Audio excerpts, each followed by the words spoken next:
I paid my mom's bills for years, while she barely talked to me unless she needed the money. When my wife was hospitalized and I asked for help, she refused, claiming my sister's kids needed her more. Hey Reddit, I, Kevin 33 male, have never posted anything like this before, but I've been holding this in for way too long.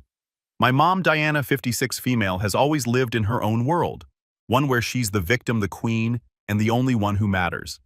I spent years trying to be a good son, paid her bills, covered her groceries, stayed quiet while she treated my sister Melissa, 31 female, like the second coming and acted like I was just there. The favoritism was blatant.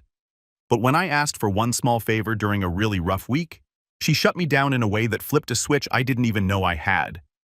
That one moment set off lawsuits, guilt trips, full-blown delusion, and even drama at my wife's job. But the real kicker, the ending, still makes people say, wait, you really did that. You'll want to hear how this one plays out. So, I'm not the kind of guy who asks for help. Not because I'm trying to prove anything, but because I've learned that asking my mom for something usually ends up worse than just handling it solo. She's one of those people who can make even the smallest favor feel like you just requested a kidney. But this one time, I didn't really have a choice. My wife Rachel, 32 female, got hit hard with some nasty fever, not like a sniffle and tea situation. This was because we're admitting her for observation type stuff. Her temperature was through the roof, and the doctor didn't want to take chances. So she got checked in, and I got handed Eli, our 5-year-old son, along with the sudden realization that I had zero backup. Our babysitter was out of town. Rachel's side of the family lives too far away. Most of my close friends were either working or had their own kids to juggle. So after going through every possible option, I caved and called my mom, Diana. Now let me explain something about Diana. She lives in her own fantasy world, where she's always the victim, always the one doing everything for everyone else, even if she's literally doing nothing. She's one of those people who can somehow twist reality to make it seem like she's the one being wronged, no matter what actually happened. Still, I figured maybe she'd help this once for her grandson for a few hours. Not exactly a tall order. Hey, Mom. I started already regretting it. Rachel's in the hospital. She came down with a bad fever, and I've got Eli with me. I just need someone to watch him for a couple hours while I run a few things and make sure she's okay. I'm expecting concern. Maybe a hint of warmth. What I get is a sigh, the kind of sigh that lets you know she's about to say something unhelpful. I'm not your babysitter, Kevin, she said, all cold and righteous. I didn't sign up to raise your child. I swear I blinked like 3 times in disbelief. No one's asking you to raise him, Mom. Just watch him for a little while. It's an emergency. You always act like I have nothing better to do. She went on, ignoring the fact that she hasn't held a job in a decade. I'm tired of being treated like a servant. Mind you, I hadn't asked her for anything in years, literally, but apparently asking her to spend time with her grandson while her daughter-in-law is in the hospital counts as some kind of moral offense. Then I hear something, a child's voice laughing in the background. Wait, is that Max? I ask. She hesitates, then answers like it's nothing. Melissa needed me to take him today. She and Todd had some plans. So just to be clear, she was babysitting for my sister, who, by the way, lives 10 minutes away and is married with a husband who works from home. But they get help. Me, I get a guilt trip. Okay, so let me get this straight, I said, already clenching my jaw. You're watching Max right now, but you can't help Eli because what? Am I not pitiful enough? Melissa is different, she said, like that explained anything. She's trying her best. She has responsibilities, right? And I guess I just sit around in a hammock all day while money rains down from the sky. You do realize I've been paying your rent for 3 years, right? I said. Bills, groceries, your phone, your, what was it? Digital photo frame subscription? Don't throw that in my face, Kevin, she snapped. That's what children do. They take care of their mothers. And what do mothers do? I shot back. Because I thought helping each other out was part of this whole family thing. I'm not your servant, she repeated. You always act like I owe you something. I almost laughed, not because it was funny, but because it was insane. I've been covering this woman's living expenses since I got promoted at work. I never asked for anything in return, not once. Meanwhile, Melissa's biggest accomplishment in the last 5 years was joining a yoga class. Then she drops the final blow. Melissa is my daughter. She needs me. Cool. So I'm just what the debit card with legs. At that point, Eli tugged my sleeve. He was standing there watching me confused, maybe a little scared. I looked at him and realized this argument wasn't just annoying, it was pathetic. I was begging someone who clearly didn't see me or my son as worth the effort. I ended the call without another word. I took Eli with me, handled it myself. Rachel stayed in the hospital overnight. I brought Eli to the lobby, gave him snacks, let him watch videos on my phone while I talked to the nurses. It was chaos. Yeah. But we made it work. And honestly, it felt better than being treated like a beggar in my own family. The thing is, it wasn't just about that day. It was everything building up to it. Years of being the responsible son. Years of being expected to carry the weight while Melissa got praised for breathing. I paid Diana's bills. I made sure she had food. And the one time I needed her, truly needed her, she made it crystal clear where I stood. That was the day something in me just shut off. I wasn't angry. I wasn't sad. I was just done. I didn't even feel the urge to rant. There was no speech, no long conversation with Rachel where I poured out everything. She was still in the hospital anyway, trying to fight off a fever that knocked her sideways. She had enough on her plate. So I kept things quiet, cold. I started making lists in my head. First list, all the crap I had done for my mom over the years. Rent, utilities, groceries, monthly extras that always had some vague explanation. One time she said she needed a deposit for medical things. And then I saw her flaunting a new phone case online with rhinestones shaped like a flamingo. I'm not even kidding. The second list, everything I'd ever gotten from her in return. Nothing. Not a thank you, not a warm meal, not even a framed picture of Eli. But you better believe Max's ugly macaroni art was front and center in her living room last time I visited. So a few days passed. Rachel came home weak, but better. Eli was fine, resilient like most kids. Life started getting back into rhythm. Then came the phone call. It was Sunday morning, right after I sat down with coffee and some peace for the first time all week. My phone buzzed. Mom, incoming call. I stared at it. My first instinct was to mute it and walk away. But a part of me wanted to hear what she'd say. Would she ask how Rachel was doing? How Eli handled everything I answered? Kevin, she said, skipping right past the greeting. You know it's almost the end of the month, right? Just straight into it like clockwork.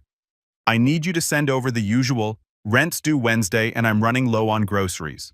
I also need that refill for the card, for gas and laundry. I sat there in silence for a second, sipping my coffee, not even blinking. Yeah, that's not happening anymore, I said. Dead silence on the line. Then the voice changed.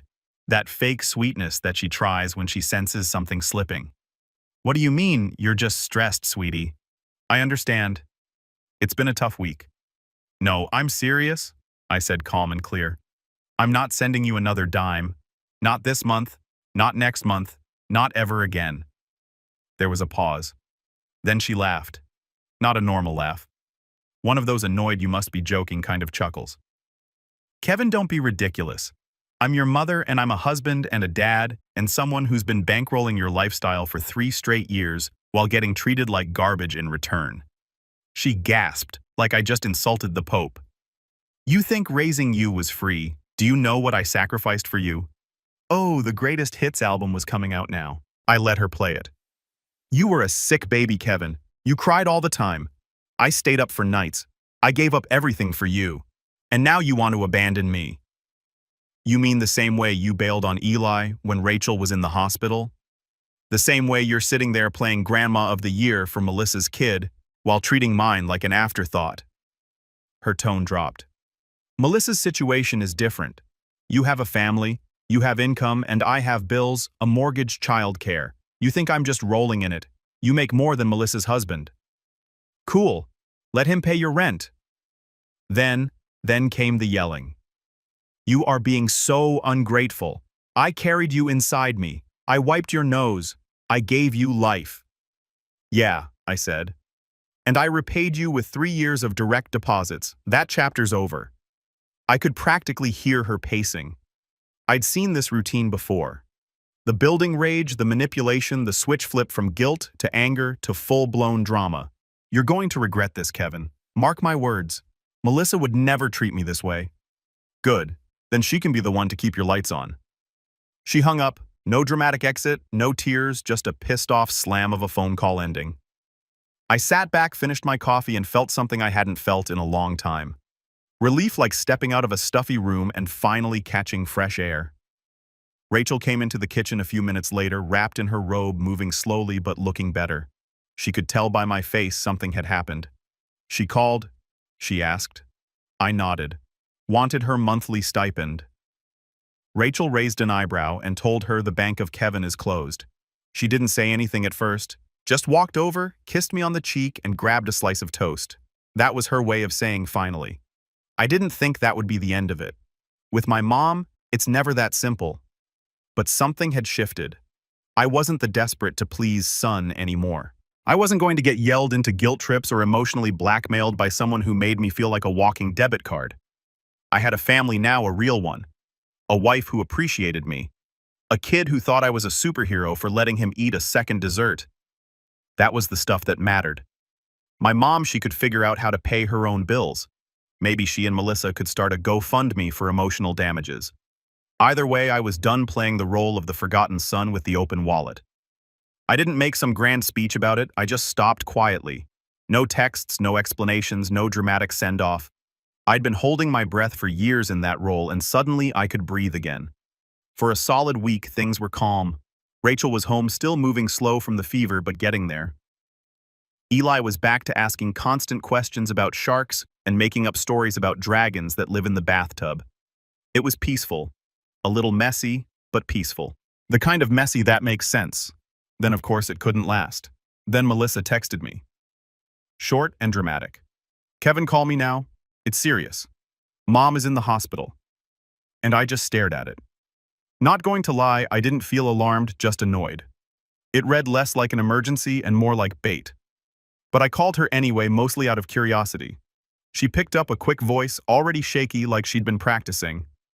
According to her, our mother collapsed. Too much stress. Apparently being cut off from her monthly lifeline was just too much. Melissa said she took herself to the ER, drove herself, no ambulance, no unconscious episode, just a dizzy spell and a broken heart, I guess. Melissa started laying it on thick. Said our mom had been crying all night, saying she felt abandoned, like she'd been betrayed by her own son. That this, whatever this was all my fault. I didn't say much. I just let her keep talking. It was the same pattern as always. Turn a normal consequence into a moral crime. Make it emotional. Make it dramatic. And above all, make it my fault. The weird part was how calm I felt. A few months ago, this would have made me feel sick with guilt. But now, it just felt recycled. After I hung up, I did what any rational person would do. I called the hospital. No shame about it either. I wasn't about to panic over some staged fainting scene. Sure enough, the nurse confirmed she'd been in. Mild dehydration released that morning, not admitted. No fever, no overnight stay, just a quick pit stop and some paperwork. I wasn't even surprised. Honestly, the only shocking part was how fast they played the hospital card. I figured I'd at least get a week of passive-aggressive silence first. I didn't respond to Melissa's follow-up text that said Mom was emotionally devastated, or the one that hinted I should come by and talk to her. I figured if she wanted to cry about betrayal, she could do it with the air conditioning and vending machines the hospital provided. Rachel was the one who really helped me see it clearly.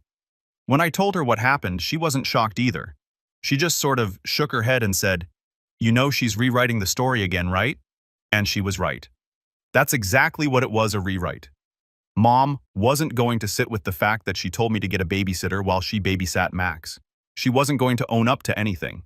So instead, she turned it into this Shakespearean tragedy where I was the villain and she was some noble mother discarded by an ungrateful son. I remembered so many moments over the years that looked just like this one. Birthdays where she skipped Eli's party because she was too tired, but then posted selfies at Melissa's house an hour later. Family dinners where she'd spend the whole time praising Melissa for trying so hard, while I got told I looked tired and should smile more. This wasn't a new behavior. It was just the first time I didn't respond the way she wanted. No guilt, no check, no visit, just silence. And it felt good. That weekend, Melissa kept sending updates I never asked for. Stuff like, "Mom still hasn't eaten much, and she's trying to stay strong." I didn't reply to any of it. Not because I was being mean, but because I had nothing left to give. I spent that Saturday building a giant cardboard spaceship with Eli in the living room. He asked me if it could fly to Grandma's house. I said it couldn't. He asked why. I said the batteries only worked for people who actually wanted to see us. He laughed like it was a joke. I just smiled and handed him another marker. The guilt that used to live in my chest like some squatter's pet gone, replaced by a quiet kind of peace. Sunday night, I got a notification from Facebook.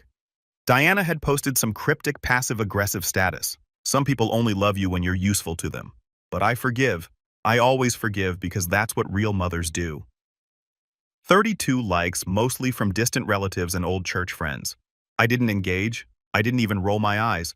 I just turned off notifications for her posts. It wasn't worth my time anymore. That's the part people don't tell you about setting boundaries. It's not just some angry fight or a dramatic moment. Sometimes it's just choosing silence. Choosing not to respond. Choosing to build a cardboard spaceship instead of walking back into someone else's drama. The silence from Melissa and Diana held for about 3 days after that. Not a peep. I figured maybe they'd moved on to sulking in group chats or gossiping with the cousins who only remember I exist when someone's in the hospital or dead. But then came Thursday. Rachel was back at work by then. Still not 100% but stable. Her job's pretty chill. Admin role at a clinic front office, stuff phones, forms, scheduling, quiet space, clean professional environment. You'd expect a certain level of decency from anyone who walks through the doors. Too bad decency isn't something Diana packs in her purse. I got a text from Rachel around noon, just 3 words, she's here. Unreal. Followed by a second, don't come yet. The fact that she said yet was enough to make me throw on shoes and grab the keys. By the time I got there, Rachel was already standing outside the building, calm arms crossed, still in her scrubs. And just a few feet away, Diana was being escorted out by a security guard. Still muttering under her breath, still clutching that peeling gold purse like it was full of dignity she didn't earn. I pulled up, parked halfway over a line like a lunatic, and stepped out. Rachel just pointed at the front doors. She showed up like it was a normal visit. Smiled at the receptionist, asked to speak to me, said it was urgent. Diana wasn't subtle. She walked in there like she was the one doing Rachel a favor, all warm voice and fake concern. People in the waiting room actually smiled at her. She always knew how to play friendly when she needed an audience. Rachel continued explaining, and I just stood there trying not to grind my teeth. She waited until we were in the break room and no one else was around. Then it flipped totally unhinged. She told me I ruined you. I blinked. What? She said, and I quote, "You poisoned my son's heart. You're the reason he's turned against me. You've been brainwashing him since the day you got married." I couldn't even process it at first. It was such a load of psychotic nonsense that my brain needed a second to translate it. Rachel wasn't even mad. She looked tired, more irritated than anything. She said I robbed her of her motherhood. She added that you were always a good boy until I got in the way. She even said I lured you in with pity because I knew you were too kind to leave a sick girl alone.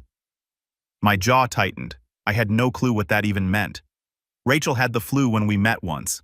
That was her sick girl story, apparently. Then she called me controlling, that I kept you from helping her. Said I turned you into a cold, heartless man.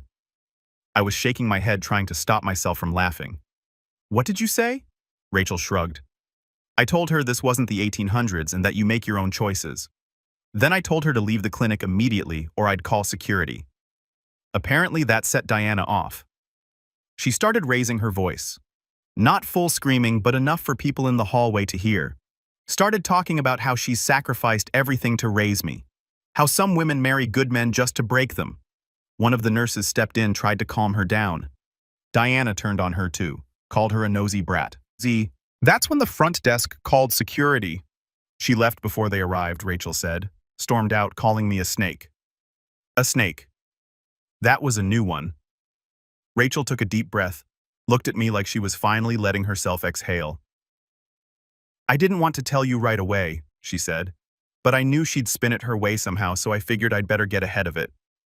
I nodded. Thanks for handling it.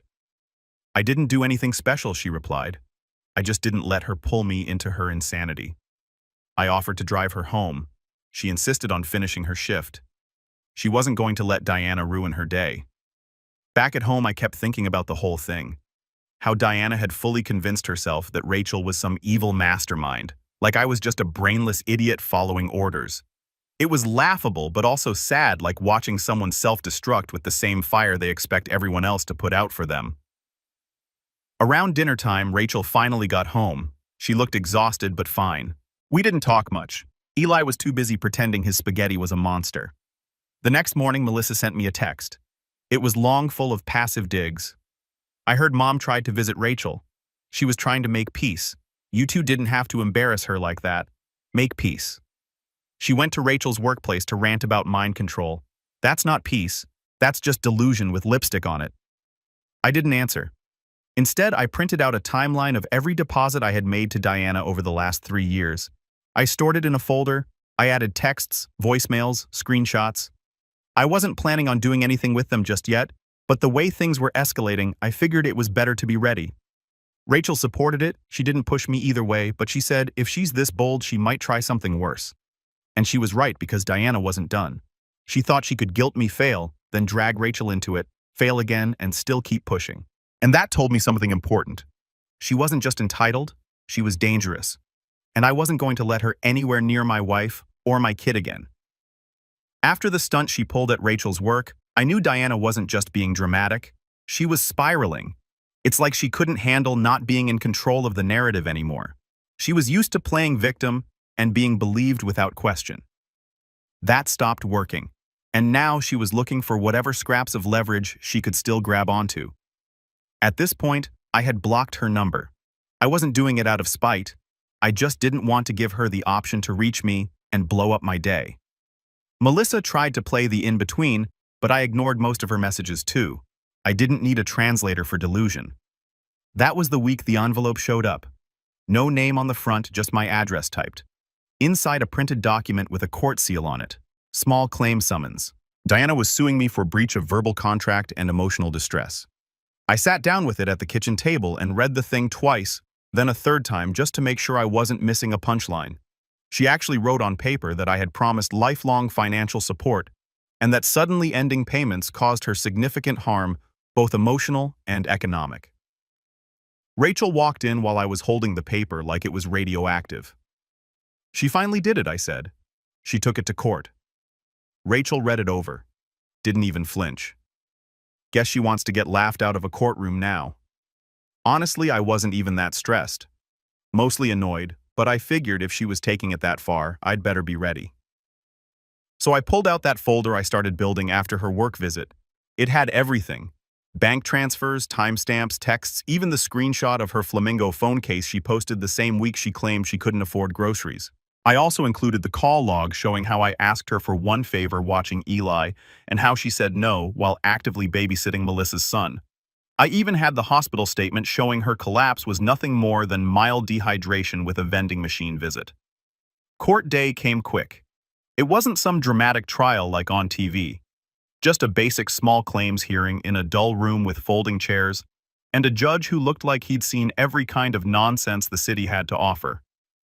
Diana was already there when I walked in. Full black dress, hair curled like she was attending a funeral. She didn't look at me, just sat stiff with a folder of papers on her lap. I wasn't nervous. I didn't even bring a lawyer. Didn't need one. They called our names and we went up. When the judge gave her the floor, Diana launched right into it like she'd been rehearsing this speech in the mirror every night. She told the judge she was an abandoned elderly woman, that her only son had promised to support her indefinitely, and that his sudden refusal caused her to suffer. She pulled out highlighted bank statements showing the money I had sent her over the years, like it was proof of a binding agreement. The judge, to his credit, let her finish without a word. He just nodded, occasionally glanced at her paperwork, and waited until she sat down. Then it was my turn. I handed over my folder. I walked him through the timeline, how the payments were never part of a contract, verbal or written, how I supported her out of kindness, not obligation, how the money stopped only after she refused to help when my wife was hospitalized and she was watching my nephew instead. The judge skimmed the papers, paused on the screenshot of her Facebook post where she was bragging about buying herself a little treat, the same week she told me she couldn't afford bread. Then he turned to Diana. "Ma'am, I see no indication that your son entered into any agreement to support you. It appears these were gifts, not payments in exchange for services. Diana's jaw twitched, but he said he always said he would take care of me. He told me I could rely on him, and now he's decided not to. That's not illegal, the judge replied. There's no law that says an adult child must financially support a parent. She tried one more swing claiming emotional distress, but the judge cut her off. Ma'am, being upset by someone's personal decision is not grounds for a financial judgment. That was it. Dismissed. No further discussion. She just stood there like she'd been slapped in slow motion. She didn't say thank you. Didn't even gather her papers.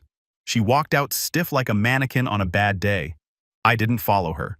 I waited a few minutes, then left the courthouse through the side door.